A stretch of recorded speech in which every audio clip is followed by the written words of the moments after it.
이번 시간에는 DB폭스를 통해서 파일을 업로드하거나 스마트폰에서 여러분들이 사진을 찍거나 했을 때 그 찍은 사진이 서버로 갈 수 있도록 하는 부분에 대해서 좀 알아보려고 합니다. 거의 이제 저희들이 이제 마지막 시간에 도달하고 있기 때문에 우리가 이제 앞서서 우리가 이제 리스트와 뭐 상세부를 이렇게 연결을 해서 데이터들을 뭐 수정하고 삭제하고 이런 부분들을 좀 알아봤는데요. 이 부분을 이제 앞쪽에 우리가 이제 그 파일 업로드 부분을 만들 거기 때문에 어차피 이제 그 두 가지 기능이 있는 앱이 되면서 좀 메뉴가 좀 필요하게 됩니다. 그래서 요런 모양으로 메뉴를 만들고 우편 번호를 클릭했을 때는 우리가 전번에 구현한 게 나오지만 업로드 파일이라는 메뉴 버튼을 클릭했을 때는 그 파일을 업로드 할 수 있는 기능을 이쪽에다 붙여 보도록 하겠습니다. 그래서 이제 지난 시간에 만들었던 그 리스트와 상세 폼이 있었던 부분을 활용하기 위해서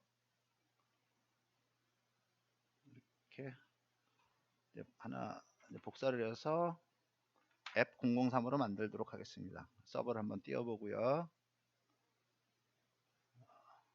이제 우리가 새롭게 이렇게 앱 003을 사용을 할 거고요.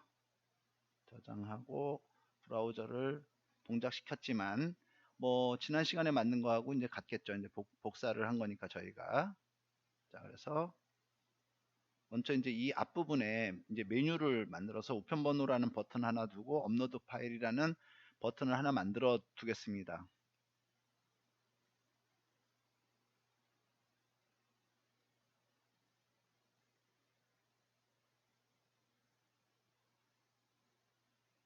이제 지난 시간에 만든 이제 화면이 이렇게 나오겠네요. 자, 그래서 우리가 이제 이 앞에다가 이제 jQuery 모바일은 앞에다 페이지를 이렇게 붙여갈 수 있다고 여러분들 이제 알고 계시니까 이 앞에다 이제 메뉴 페이지를 하나 붙이도록 하겠습니다. 근데 이제 제가 앞에다 템플릿으로 이렇게 메뉴 부분을 미리 만들어 두었습니다. 그리고 인덱스에 가서 이 앞쪽에다가 페이지를 이제 하나 붙여 보도록 하겠습니다. 그리고 이제 여러분들이 아시다시피 이제 메인 메뉴는 잠깐 한번 볼까요?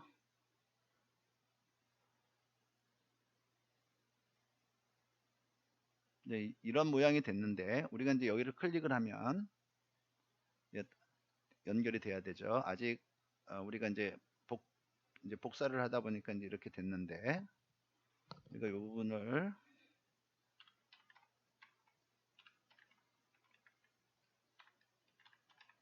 이제 업로드 파일이라는 부분으로 이제 만들도록 하고 두 번째 메뉴는 삭제를 하는 걸 하겠습니다. 우리가 이제 우편 번호부라는 부분을 클릭하면 페이지 리스트 템프라는 곳으로 이제 가도록 되어 있죠. 이제 지난 시간에 만들었던 리스트 이 아이디로 이제 연결이 될 건데 지금 이제 그림에 보면 업로드 파일도 역시 그쪽으로 가도록 되어 있는데 우리가 이제 페이지를 하나 붙여서 그쪽으로 이제 이동하도록 이제 시키겠습니다. 그리고 그 업로드 파일 쪽에도 이렇게 이제 템플릿을 하나 만들어 두었습니다. 그래서 페이지를 적당한 곳에 붙여 보도록 하겠습니다.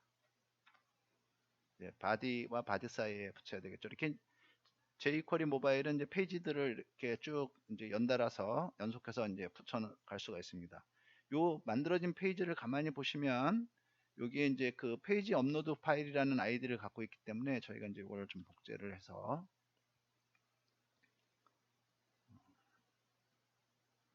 이제 여기로 가라고 이제 만드는 거죠. 그러면 저장을 하고 우리가 이제 브라우저를 다시 동작시켰을 때 업로드 파일을 넣었더니 우리가 이제 만들어졌던 그 템플릿을 복사해서 만들었던 이제 그 부분이 이제 만들어집니다.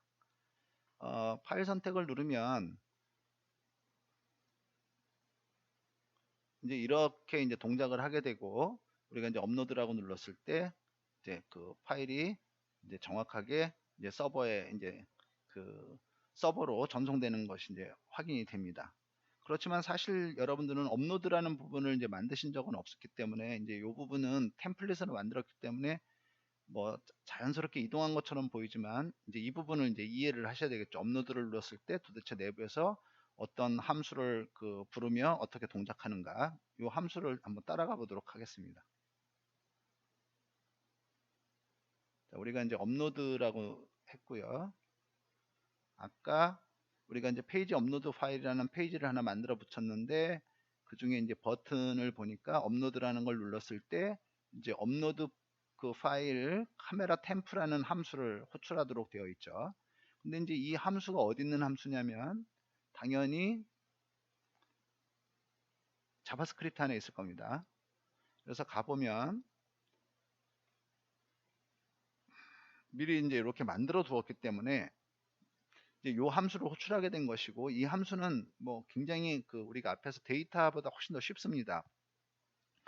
우리가 이제 업로드 파일 아이디라고 한 부분이 어디냐면, 우리가 이제 요 파일을 받을 때 인풋으로 그 이름을 받을 때 아이디를 이렇게 파일이라고 뒀습니다.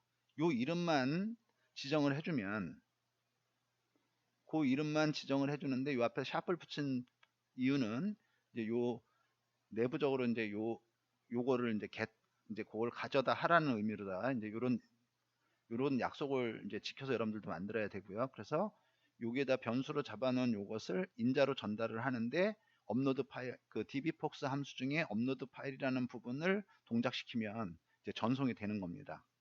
아직도 이제 잘 이해하실 수 없는 것은 어떻게 이제 얘가 거기까지 갔느냐 한번 보시면, 이 우리가 이제 업로드라는 부분에 이제 우리가 전송한 그 사진이 전송이 되었는데요.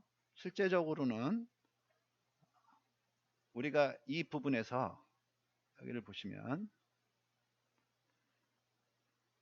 우리가 앱 003이라는 그 앱을 사용을 하고 있는데, 이 화면의 하단에 보시면 그 파일 서버, 이 서버로서 업로드 폴더가 지정이 되어 있습니다. 무슨 얘기냐면, 이 얘기는 요 루트 자리 밑에 앱 003이라는 앱이 있다. 그리고 그 밑에 폴더가 업로드라는 이 폴더가 여기 보이시죠? 이렇게 요 안에 어,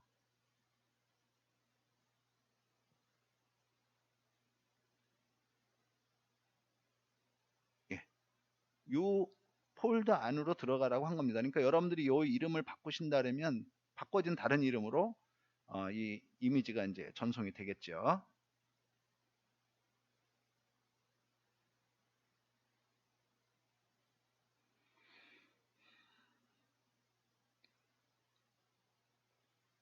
자, 그래서 여러분들이 이제 이렇게 좀 알아보셨는데요. 지금 여러분들이 보실 때 우리가 이제 아까 파일 선택이라는 것을 눌렀을 때 말 그대로 이제 파일을 선택하기 위해서 이제 어떤 이런 모양이라든가, 아니면 이제 이렇게 어떤 여러분들이 이제 어떤 파일을 선택할 수 있도록, 사진뿐만 아니라 파일을 선택할 수 있도록 할 텐데, 실제적으로 여러분들이 이것을 만약에 스마트폰에서 사용하게 되신다면 여러분들은 이 서버 IP만 지정해주면 스마트폰에서 이제 사용하실 수 있게 될 텐데요.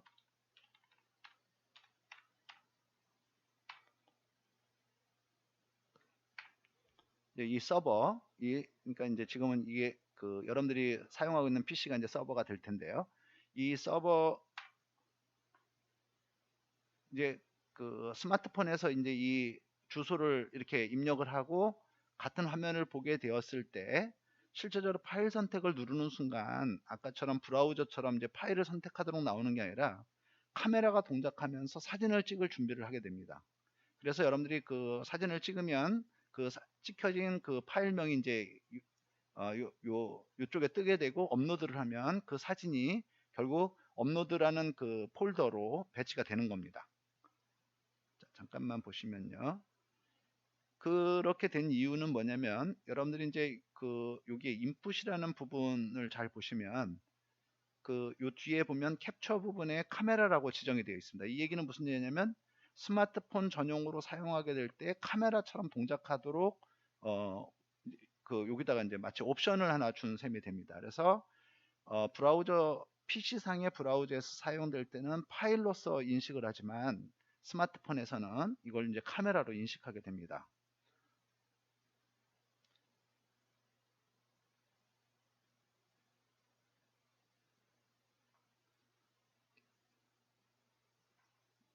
자, 그래서 요 밑에 보면 업로드 폴더가 뭐를 하는 건지 이제 의미를 좀 아셨을 텐데요. 여러분들이 이제 바깥에서 외부에서 개인 서버를 만약에 사용할 때 그 서버 IP를 외부랑 연결되는 IP를 가지고 있고 전송을 하면 여러분들이 이제 만든 그 사진이 여러분들이 원하는 그 IP를 지정한 순간에 그 IP에 해당하는 서버로 전송이 된다는 것을 이제 알 수 있게 됩니다. 여기까지 해서 우리가 이제 파일 업로드 하는 부분을 좀 알아봤습니다.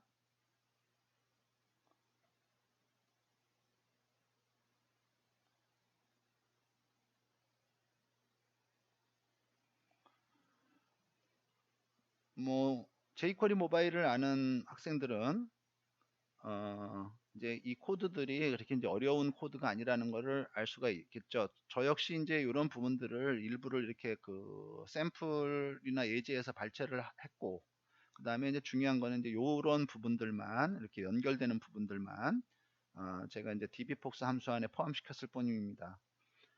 나머지 이제 구조는 같기 때문에 여러분들이 이제 dbfox를 통해서 jQuery 모바일을 배우거나 자바스크립트를 배우는데 좀 많은 부분에서 도움이 되리라는 것을 이제 확신을 하게 되는 거죠. 자, 우리가 앞에서 사실은 템프라는 부분을 쓰지 않고 뭐 집북을 사용하겠다 뭐 이렇게 얘기를 했는데 이제 진행을 하다 보니까 템프라는 이름들을 그냥 쭉 남겨두었는데요. 여러분들이 이제 나중에 이런 아이디들만 정확하게 이름을 바꿨을 때 똑같은 이름으로 찾아가게끔만 하면 같은 이름만 주어진다면 이제 계속 이제 연결되면서 앞에서 봤던 이런 기능들을 이제 다 구현해 볼 수 있는 것이 되겠죠. 우리가 이제 거의 마지막까지 왔는데요. 우리가 다음 시간에는 최종적으로 우리가 이제 우리 이제 좀 SQL 학습기를 어떻게 좀 활용하는 방법에 대해서 강의를 할까 합니다. 여러분들이 사실은 자기 자리에다가 이제 데이터베이스를 뭐 설치를 하고 엔진을 설치하고 이럴 환경들이 잘 없을 거라고 보기 때문에 SQL을 좀 심도 있게 공부하기가 사실 쉽지가 않습니다. 그래서 이제 그 부분에 대한 것들을 다음 시간에 강의를 하도록 하겠습니다. SQL이 상당히 중요하기 때문에 저희가 이제 특별하게 SQL 부분만 따로 떼서 간단하지만 이 SQL 학습기를 어떻게 활용할 것인가 라는 부분을 다음 시간에 강의하는 것으로 하겠습니다. 수고하셨습니다.